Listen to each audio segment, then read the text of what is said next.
ஊட்டியில் இருக்கக்கூடிய சாக்லேட் தொழிற்சாலைக்கு யாராவது போயிருக்கீங்களா? இந்த தொழிற்சாலை பல ஆண்டுகளாக இயங்கி வருகிறதாம்.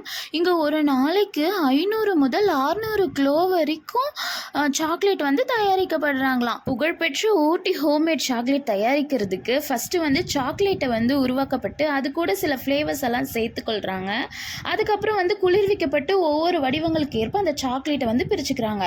ஊட்டி வரும் பயணிகள்லாம் வந்து என்ன பண்ணுறாங்கன்னா, அவங்க திரும்பி செல்கையில் ஊட்டி வரிக்கி, அப்புறம் நீலகிரி தைலம், ஊட்டி ஹோம்மேட் சாக்லேட், இந்த மாதிரி அதிகமான பொருட்களை வந்து வாங்கிட்டு போகிறாங்களாம். அப்படி நான் ஊட்டிக்கு வரும்போது என்னெல்லாம் வாங்கிட்டு வந்தேன் அப்படின்னா, ஹோம்மேட் சாக்லேட், அப்புறம் இந்த க்ரீம் வந்து வாங்கிட்டு வந்தேன். 4 இயர்ஸ் ஆச்சா அந்த க்ரீமே கெட்டு போச்சு.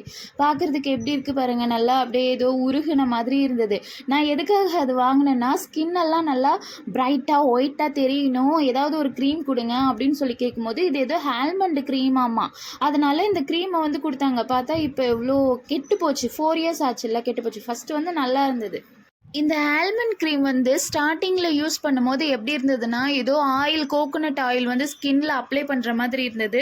அதனால் அதை வந்து யூஸ் பண்ணுறதே இல்லை, அப்படியே விட்டாச்சு. இப்போ வீடியோ எடுக்கிறதுக்காக ஓப்பன் பண்ணி பார்த்தா ஏதோ பால் திரண்ட மாதிரி இருந்தது.